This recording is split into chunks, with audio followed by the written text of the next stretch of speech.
are recognize that if one boils it down into a few words, what our work is about is the intersection of the human beings and the technical sphere to advance addressing societal needs, especially for those who are most vulnerable. It's a real honor to be with you today, to share with you, though, thoughts on a component of the academic sphere that really is very important for this broader enterprise of contributing to advancement of society, of the human condition. That has to do with academic integrity, academic honesty, in its various forms. And Rafat kindly asked me to share some of the thoughts within the sphere that I've been privileged to share with students within computer science for a number of years, recognizing that this is part of a dialogue. And so I'll be presenting some slides here, and I see Rafat has just enabled that. Thank you, Rafat. I'll also be seeking to use a bunch of the time together for questions. The issues we're talking about have some very clear-cut distinctions, and there's certain aspects of adapting them to the modern context that bear discussion and bear thinking. We'll see that this work has at once a side that's based on a philosophical commitment of the academy, as well as a very practical side. So I think we'll get launched into this, and hopefully we can get some time for questions during the talk. I will caution, I'm not very good at monitoring chats during the talks, and they seem to have an odd proclivity to sort of cover up content. So I won't be actually looking at the chat during the talk. So Rafat, if there's anything super urgent during the chat, like my audio stopped working, as happened earlier today, you know, I'd welcome you to reach out to me via Hangouts or here via voice. Okay, so we'll get started. Welcome, everyone. And I look forward to engaging with you after sharing some initial thoughts. So are you able to see my slides okay? Yes. Okay, awesome. Just to sort of expand on what I'm hoping to cover here, I'd like to begin actually with a bit of a philosophical perspective on the academy, the role of academia. It's a role that in the hustle and bustle of daily life, it's easy to miss the very special role that academy plays in our daily lives. Those of us pursuing degrees, those of us seeking for more of a technical education, those of us pursuing graduate studies, or seeking lifelong affiliation with academia. We all share certain basic features of a situation that's quite precious in many ways and quite rare in today's landscape of profits and political expedience. So we'll be spending a bit of time on that. We're going to be talking about dimensions of academic misconduct germane to this, because while we'll zero in on a couple of them, misrepresentation of ideas or expression as one's own, it has to be remembered that in the academic context, these are part of a broader series of issues of misconduct. I'll then try to spend some time making some distinctions and clarifications about things that are oft confused, you know, the difference between a reference and a citation, questions about when a quote is needed, or differences between copyright issues and issues of attribution, things which are both important here at the UFS, but have real differences between them. I'll then be spending a fair bit of the talk's attention on tips and reminders.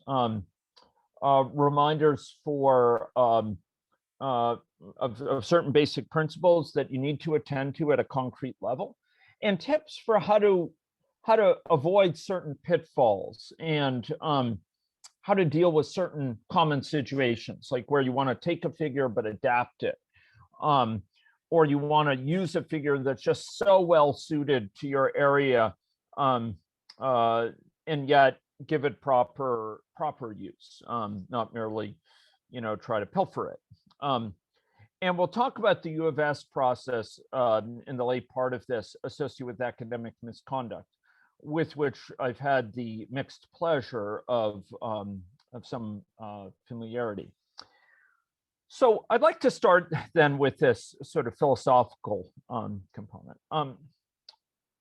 Ladies and gentlemen, we live in a special context, a special place here, those of us who are associated with academia. And it's easy to miss, and all the institutions set up in modern society. There's this academic set of institutions, which in some ways seems quaint, strange looking buildings, odd looking clothes at graduation, curious traditions, and processes of uncertain origin that we have to walk through to get our degrees. But in that whole process, it's easy to lose sight of a single thing that's a bigger picture issue, which is when we're working with the academy, whether it's the UFS or any other school of higher education, we're in a very special context of a world that at one level or another is devoted to learning. And each day, as one student of mine put it, it's an extraordinary thing to see tens of thousands of people converging, whether in virtuo or physically, to enhance their knowledge, to enhance their understanding, to broaden their horizons. And at a certain level, all of that relates to inquiring as into truth itself, and to what is the case, building up our reliable sources of knowledge about the world, and processes that help improve the world, etc.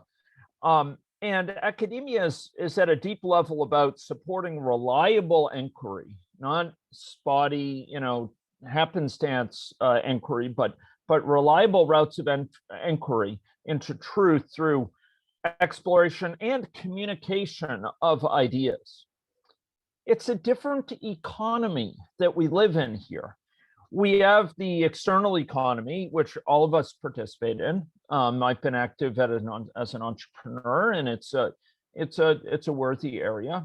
There's other economies as well associated with matters of the spirit, issues associated with other aspects of human flourishing, such as in sports and so on, which have other goals.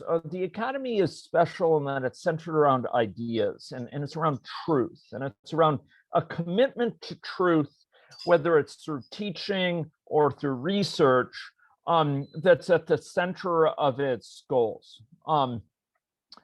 And those who contribute most to that exploration, rather than those who make the most profits or secure the greatest following, in political sphere, are seen as making a real contribution. While there's political spheres, worlds, there's economic worlds. In academy, it's those who contribute the most to the ideas and their expression, their clear communication, their exploration, that are seen as kind of most worthy of being acknowledged. The academic value system is very different than the value system of the external world. Rather than focusing on political triumph or profits to be made, it places a real emphasis on tangible evidence of having contributed original thought or original expression of thought.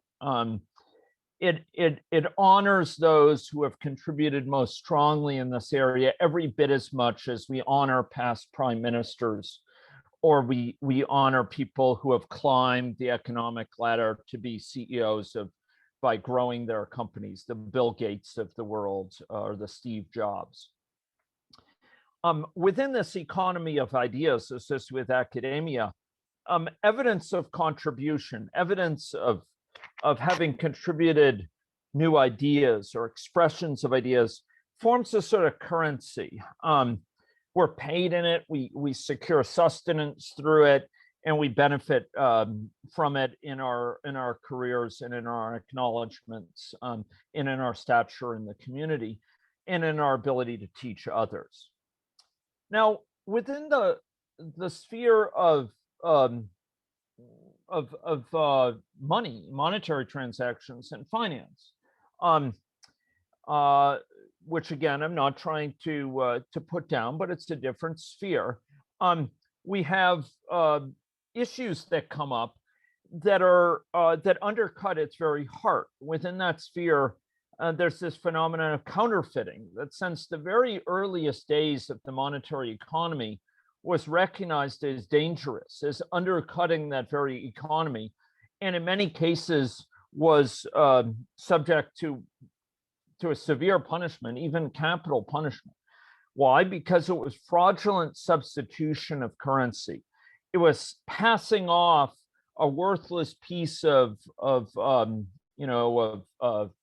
fool's gold for real gold, or something that was just tinged gold as if it was gold, and it debased the economy. Gresham's law within economics notes, bad money drives out good.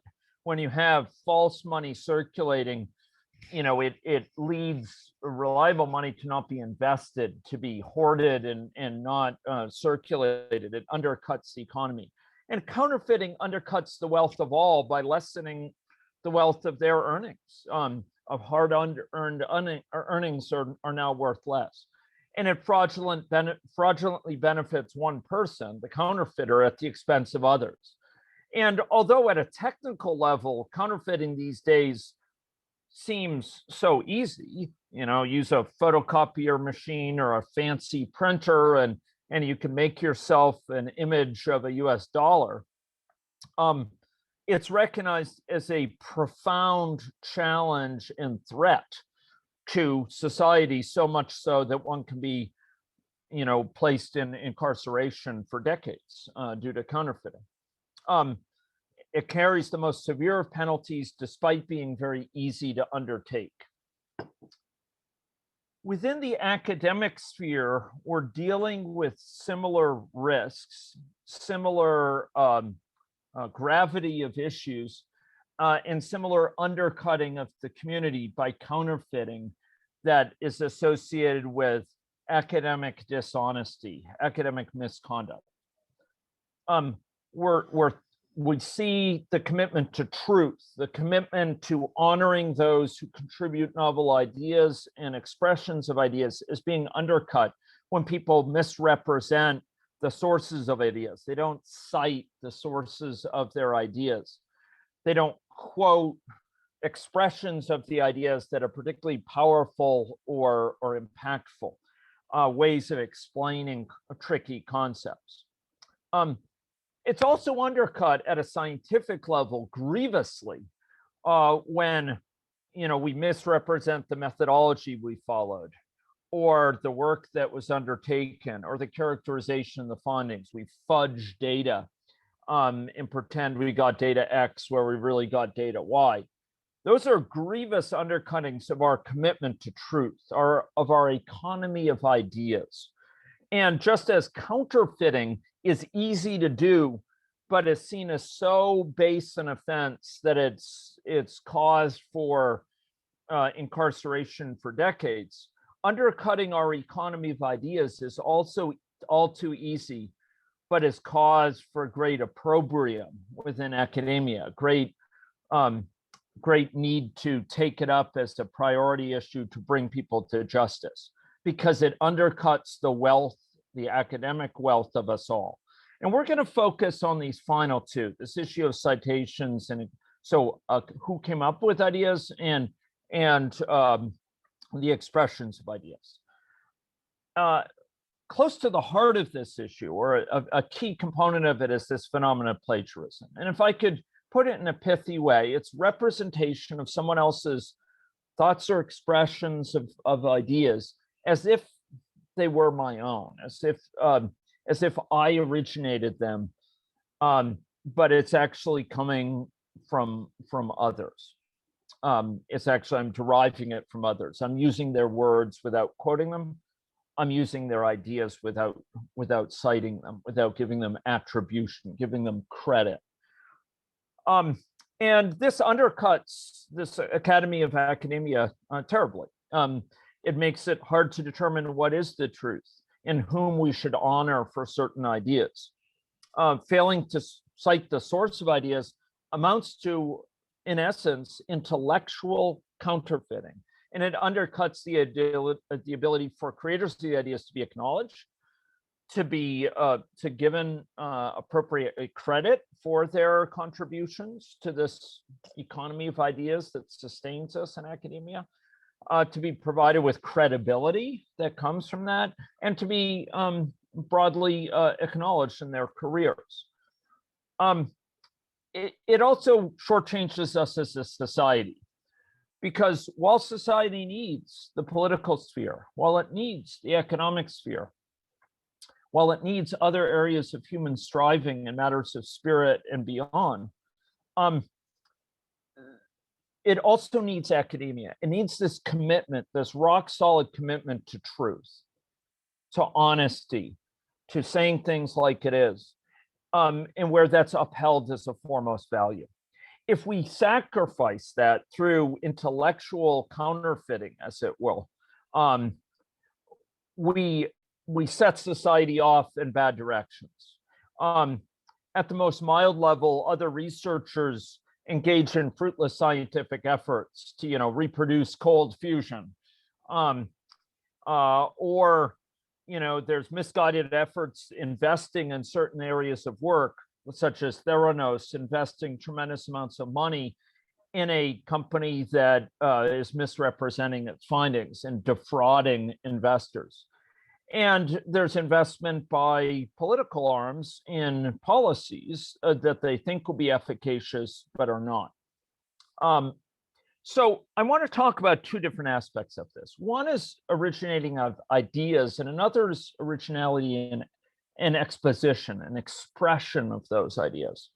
Communicating an idea in a succinct, crisp, clear way is really challenging. And anyone who's struggled with that, will find that it's far from an easy task. Whether it's you're trying to communicate in an image, a sketch, with text, it's really hard to communicate ideas effectively. Communication of the ideas separately from the ideas is worthy of a lot of acknowledgement if we can communicate them seriously, clearly, precisely. And adapting descriptions for particular audiences requires further commitments, additional resourcefulness. And so beyond ideas themselves, expression of ideas has this extra significance.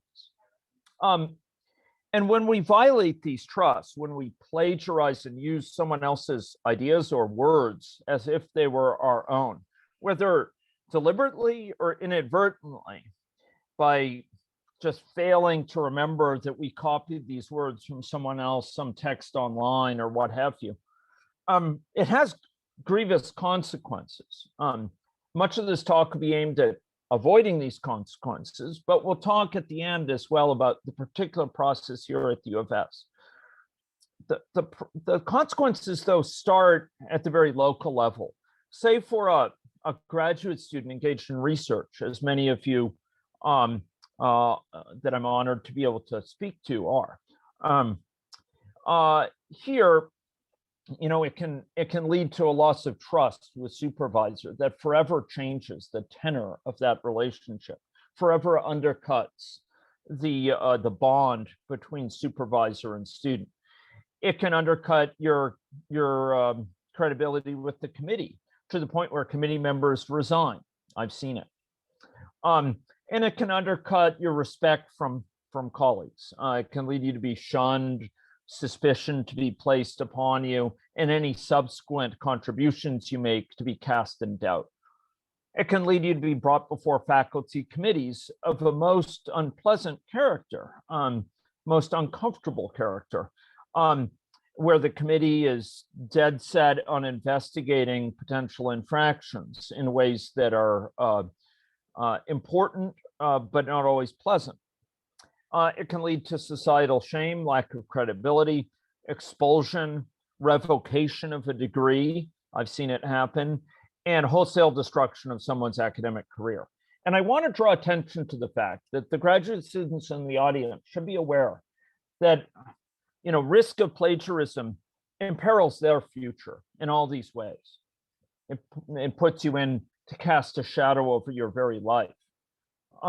But it also threatens the very livelihood and reputation and career of your supervisor, because plagiarism undertaken by a student inevitably is pinned to a degree on a supervisor who didn't catch it, rightly or wrongly.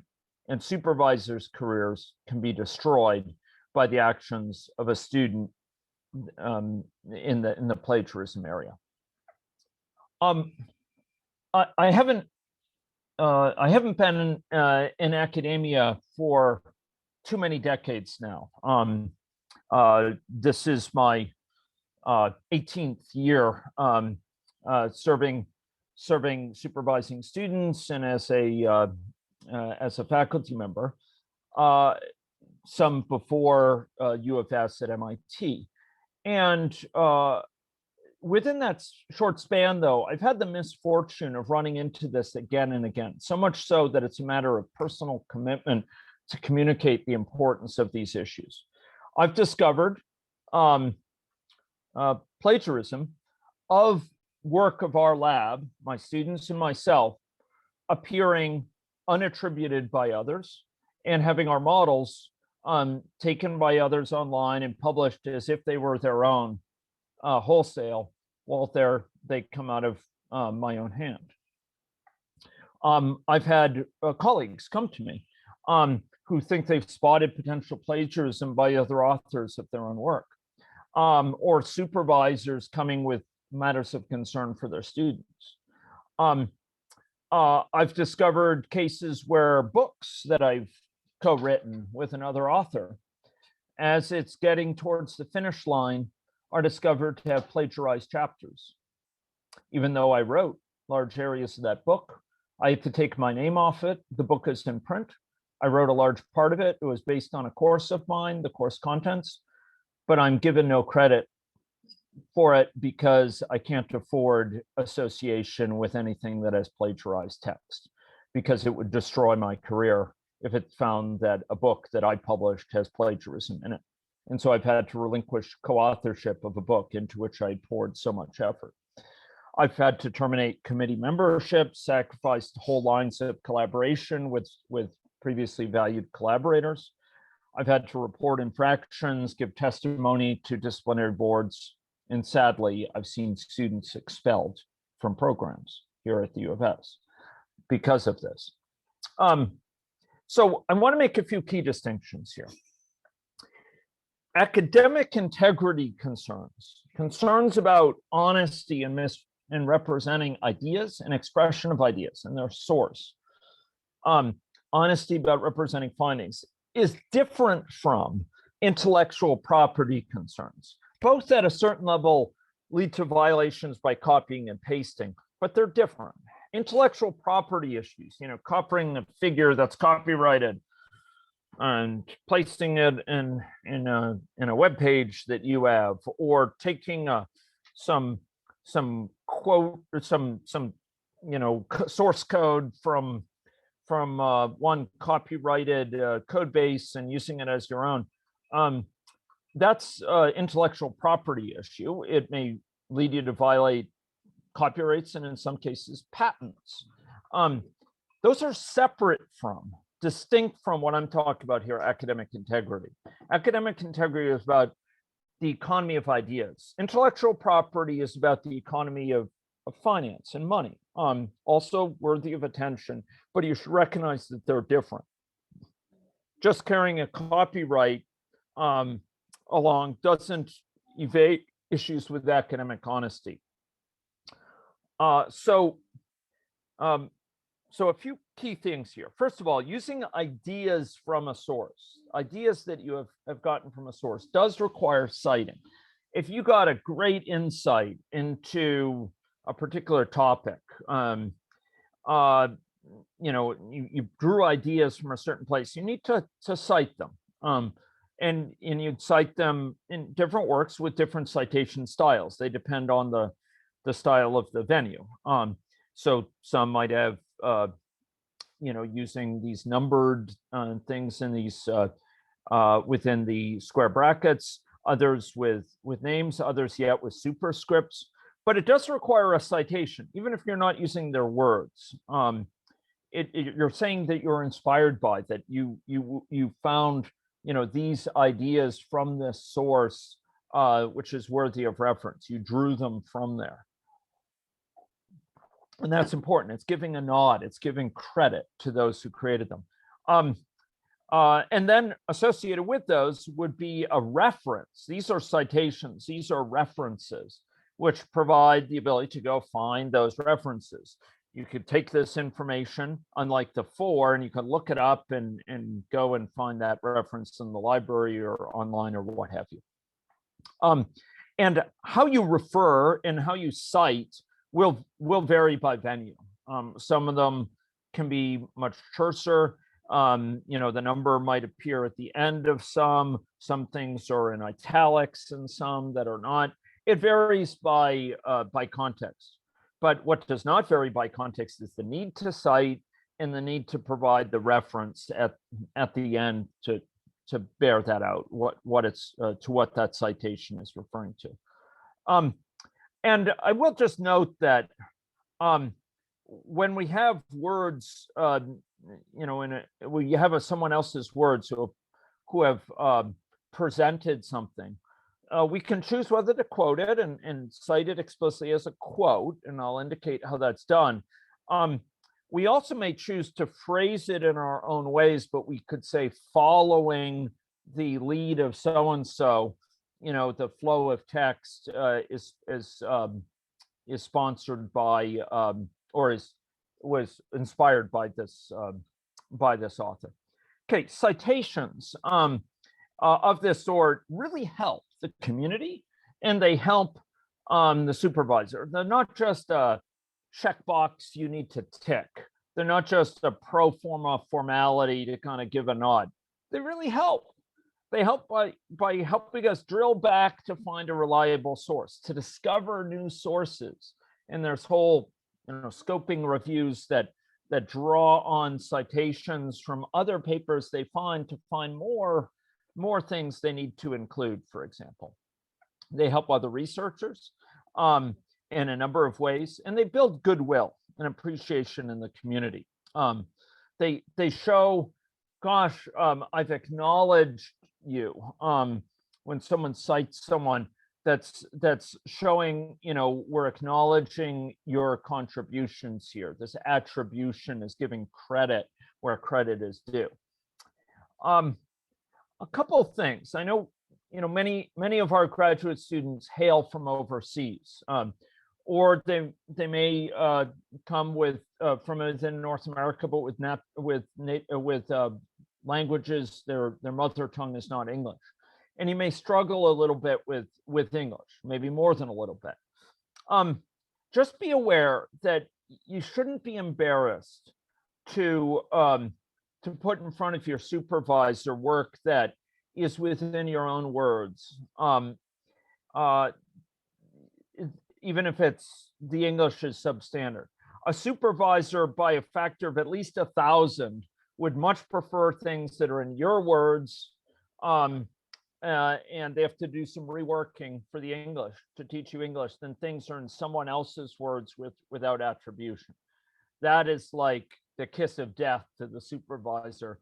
Reworking some text to improve the English is part of our commitment to learning on the part of our students.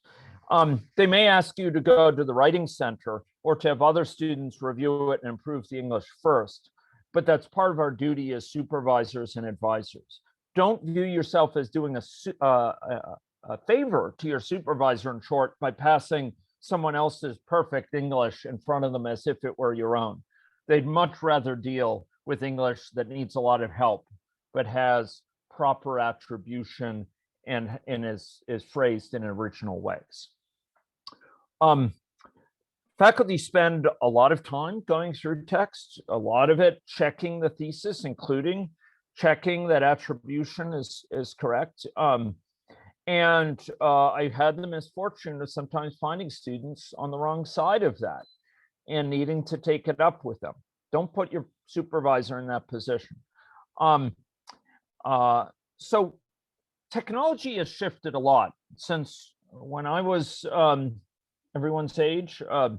When I was in graduate school, I would spend large amounts of time physically in the library, leafing through pages of journals.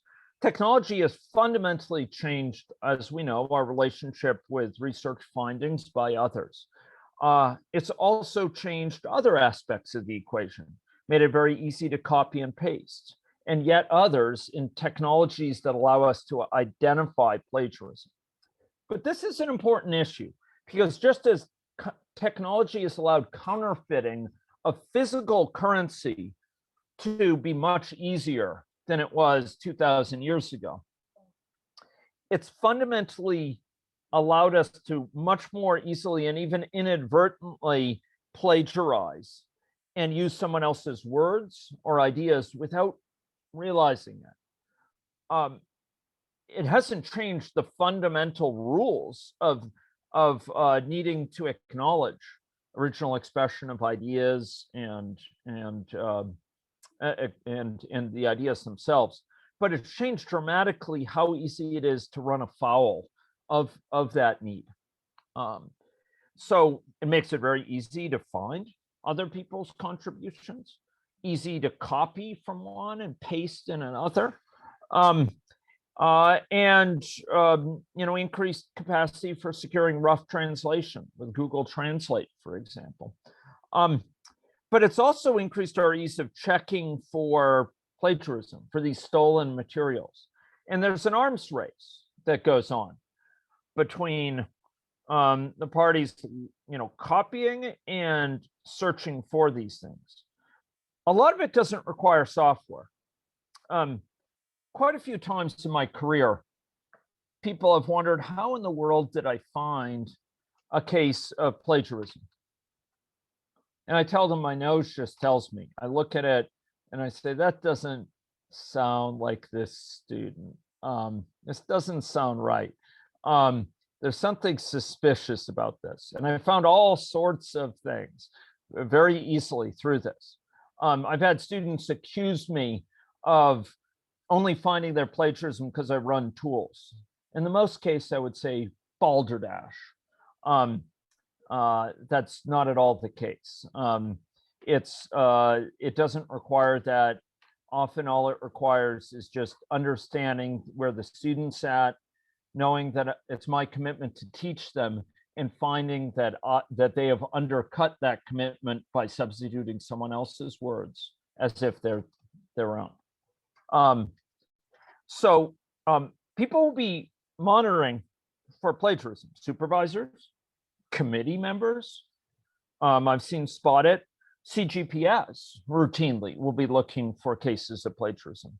External examiners, for those who are undertaking masters, those are from elsewhere on campus, for those undertaking doctoral study here, for people from other institutions. And reviewers and readers will sometimes spot plagiarism. I've seen it happen after it's published. So plagiarism detectors, detecting software, of course, are a big feature of our current context, and they can be very good. Although I don't depend primarily on them, but rather my nose. And I think many faculty are similar. We use them to good effects, and there are certainly others like CGPS who will probably routinely use them. Be aware that when we say you need a clean thesis, a thesis that's clear of issues with failure to attribute, it's not a matter of just passing these tools. It's a matter of making sure that ideas are cited when you've drawn them from there that these tools won't find. These tools will often be found together with other types of investigations. And your work will receive scrutiny from journals, from supervisors, from readers, from external examiners in ways that will make it very hard for you to evade. So when you accidentally copy and paste something in there and forget about it, please don't go under the assumption that everyone else will not notice it as well.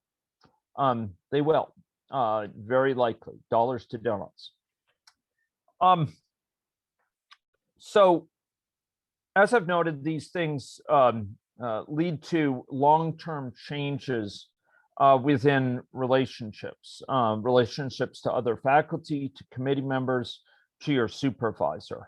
I've talked about that a little bit, and I won't expand on it there in light of the time. So moving towards some additional more things that are aimed at tips, I will say that validation technologies can be helpful to spot inadvertent things, but you have to recognize that there's more being asked of you in this economy of ideas. Just because you change some words in a few sentences that you borrowed, you copy paste sentences and you change a few words in them, you substitute a synonym here, and you changed a phrase to occur at the beginning rather than the end, that is still objectionable. That is still viewed as plagiarism. It may be viewed as obfuscated plagiarism, cases where you're just trying to hide it, paper it over. Changing a few words is not sufficient. You can rephrase it, go through a paraphrasing it, go through a entirely sort of reworking it to express it in your own way, and that's fine. But don't look to go and surgically just change a few words and say, I'm in the clear now. I've seen that happen. I've seen it happen in response to complaints about plagiarism, and I've seen committee members very unhappy because of that. It's not acceptable. Along these lines, there's issues of how you present the material. If there's a presentation of a derivation of some ideas that's presented in a certain way, you owe it, if you borrow that general idea of progression, even if your words are different, you owe it to that author to say, we follow so-and-so in their way of deriving it, because they contribute the key ideas behind this, behind how we're walking the reader through these ideas. What I say is the flow of ideas, or the tracking of ideas. And if you're modifying figures, that's good, but that doesn't mean they're not borrowed. You just have to say something like figure adapted from so-and-so. It's basically the original figure, but you've added something to it. And that's not the same as borrowing it completely, but it makes it clear you've added something which could be important to the original author. So you're not saying their figure is the one that you've modified, that they created the modification. They may not want the modification, but you say you've adapted. Here's an important thing. Ignorance of the rules is not an exemption from the law. And it's not an exemption here. Lack of intention is not an exemption. Lack of centrality of the materials. I've heard students tell me, multiple students say, look, I only copied these things for the literature review. What big deal is it? I need to summarize the literature, and I went straight to the source and I gave you good English text straight from the source. The issue is not that. It's you didn't quote it and you didn't attribute it. It's not that, it's not a good source. But just because it's not central, that it's the literature review, doesn't make it any less grievous. In fact, the literature review is where we're honoring those who contributed. It's where we really need to, where centrality of attribution is absolutely key. There's no exemptions if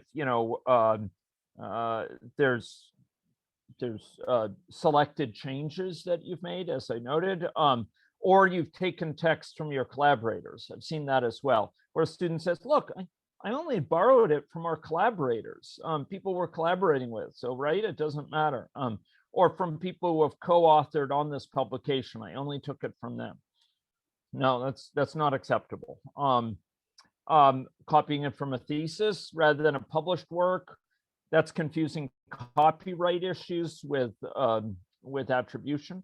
Or if the original source lies in the public domain, still acknowledge it. You'll help by pointing other people to it, by honoring those who made it available. And if only part of the document is afflicted, the entirety is tainted.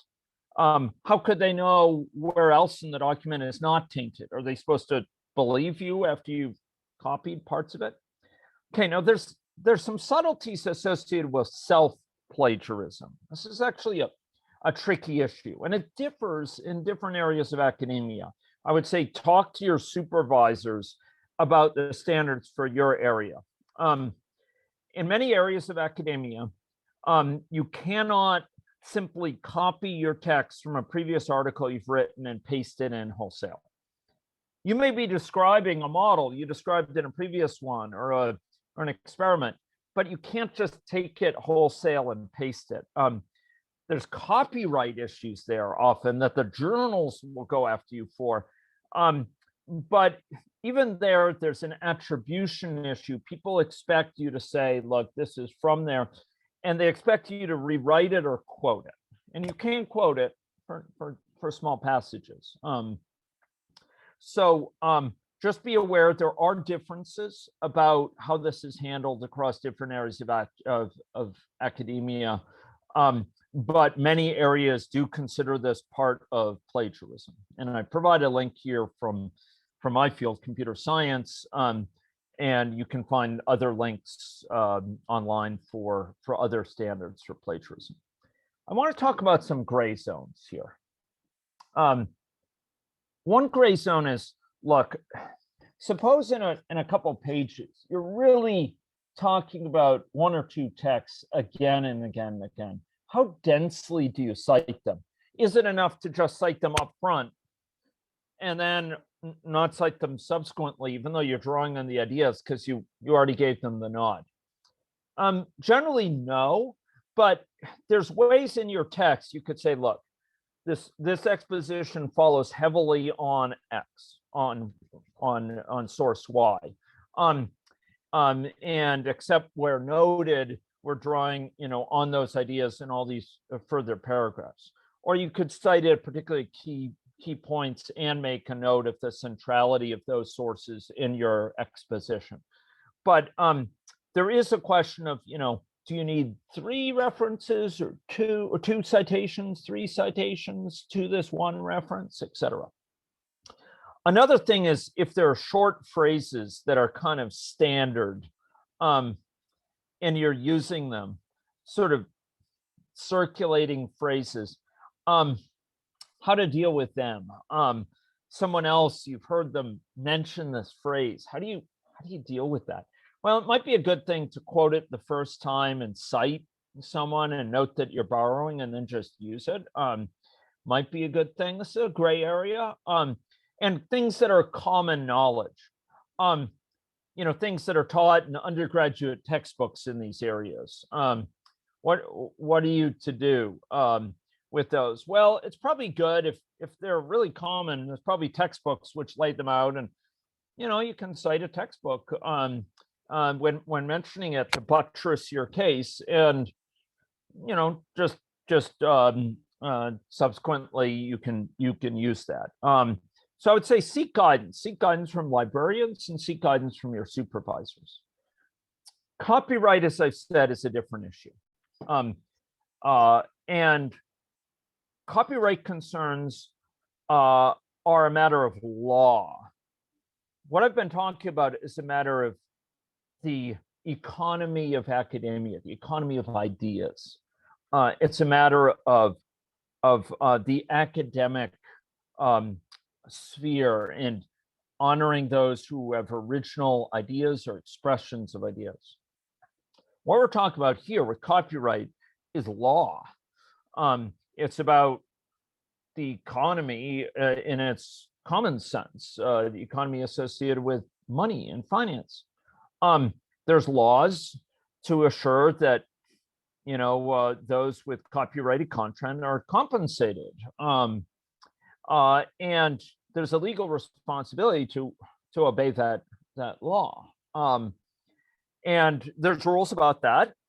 How much copyrighted material we can have in a set of slides or something like that. But it all has to be attributed at the least. Copyright is an additional layer. It needs to be attributed. All the rules I've just said apply to it, but we have these additional copyright constraints. Don't confuse the two. Just because it's from the public domain doesn't mean you don't have the academic integrity constraints. Just when you're dealing with copyrighted issues, you have these added legal obligations on us. And the U of S does seek to enforce adherence to copyright law. The most grievous penalties, though, the most central areas of misconduct are in the area of academic honesty and integrity with respect to citations, with respect to attribution, with respect to honoring those who had ideas and expressions of those ideas. With copyright, there's additional rules I won't go into. But for example, if you're taking from a copyrighted source, an image, not only do you have to say it's from this author, taken verbatim, but you have to get the okay from the journal that it appeared in to make a copy of it in your thesis. The journal has to sign off on it because it's copyrighted beyond the attribution and reference associated with that citation. And there's many publicly available images that are copyrighted. Okay, so a few tips in the sphere. Start early. These issues become much more binding and worrisome and onerous and vexing. If you're rushing late and you're having trouble reworking some text and you feel I can't quote a whole paragraph or whatever, and that's where real temptations come in. Try to avoid that by starting early. And avoid following original wording without quoting. We're going to be talking about how to quote there. Make sure that all sources of ideas are cited and that the text used directly or images used directly are quoted. So the text would be quoted like via indenting or with quote marks. If you're taking notes on things before starting the document or while working on the document, you're taking your own notes, make sure you always, whenever you copy something from online that inspires your thinking, that reminds you of things, make sure you say where that came from and quote it, even in your own notes. No one's going to be monitoring them, but it will prevent you from copy pasting from your notes, forgetting where it came from, forgetting that you got it from somewhere. And err on the side of caution here. Seek help in rewording. If you have English challenges, make use of fellow grad students, your supervisor, the writing center, and online grammar checkers these days make it so much easier. I use Grammarly myself, and there's other ones that are also good, and I'd suggest considering using those because they may spare you a lot of trouble. So when you use expressions of ideas, you want to be careful about how to express things. We'll talk about quotes in just a minute, but you might want to make use of these phrases, things like image taken from such and such, image modified or adapted from such and such. or following this source, we're giving this proof, or we're giving this derivation, or we're describing this line of reasoning, adopting the notation of. This is more than simple citation. It's saying, what it is I'm borrowing from that. And it can be very helpful. Quotes are handled, so this is a case of following. There are cases where we weave together. So this is from a UFS thesis on which I was on the committee, Sarah McPhee-Knowles, doctoral dissertation. And you notice in this paragraph, she weaves together some citations for ideas together with quotes here, citing, even the page number for quotes, etc. So this is an example showing citations and text that's taken verbatim as part of her description. This is a quoted block of text. The whole block is quoted. We don't put quotes in it because the indentation indicates, although you need to have the previous comment here, make it clear that you're going into a quote. So the fact that this is indented in this somewhat different line spacing indicates it's a quote from this source. This is an example of reuse of a figure. You notice it says figure source of the figure is this. I encourage wordings figure taken from this citation. In this case, it was in the public domain. The image was reused, and we said figure taken from that citation. This from Kelsey Seal's master's thesis. So we talked about changing words and adaptation of figures. Like if you were to, within a given figure here, modify it by making a change. I think Sarah made this change here to put in this little extra blip or what have you, or she created this extra component of patterns. She said, adapted from this source. And that makes it clear the image was taken, but then it was modified. Some online sources, I know people here will sometimes use Wikipedia. In some spheres, it's fairly reliable in certain technical spheres, for example. But when you go to borrow something from it, like an image, you can go and actually say, you can ask how to attribute the author. And if you click on the show me how, it'll give you a link here that will let you attribute where it's from. And this is a Creative Commons license for reusing it, which is a certain type of license for having this image appear in different places. So it'll get you to something like this that you can copy and place to give attribution, to say where this is from whence this comes. So as I say, avoid accidental incorporation by always, when you take notes, place within quotes, indicate sources. If you're really tired, do it. You'll spare yourself a lot of trouble. You'll be really, really tired, much more tired if you get in trouble. And you might color text differently if you take parts of it. I want to talk about the UFS processes for academic misconduct as we're coming up to the end of the hour. So within UFS, we have an articulated, carefully thought through, textured, and thoughtful and fair process. This is a process that's devoted to fairness and ensuring the student side of the matter is heard, but that the gravity of these offenses is also carried in the consequences meted out by the committee if the student is judged guilty. It's a bit like a trial in some of its features. So you have to understand it can occur, it can be instigated by several parties. by an instructor of a course, they can instigate it. If they consider it mild, they might take it up at a smaller level, but they will need to speak with others about it. It's not going to stay with you typically. If it's not minor, then there's a writing submission that occurs to the academic administrators involved, such as your faculty head or your dean in departmentalized colleges, which will bring it to their attention.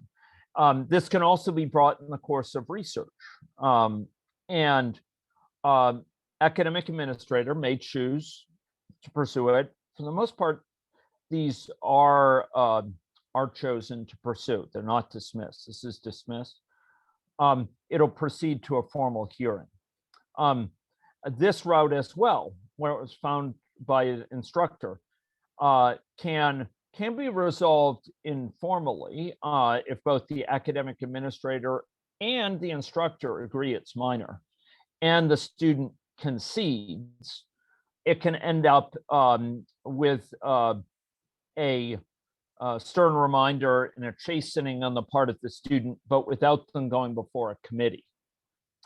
But absent that, absent student concession, absent it being a minor offense, it will go before a hearing, and there'll be a hearing before which the student is brought forward, the allegation will be heard, and the student is heard on the issue. This is a board that is composed, amongst other things, by faculty who are charged with serving as judges.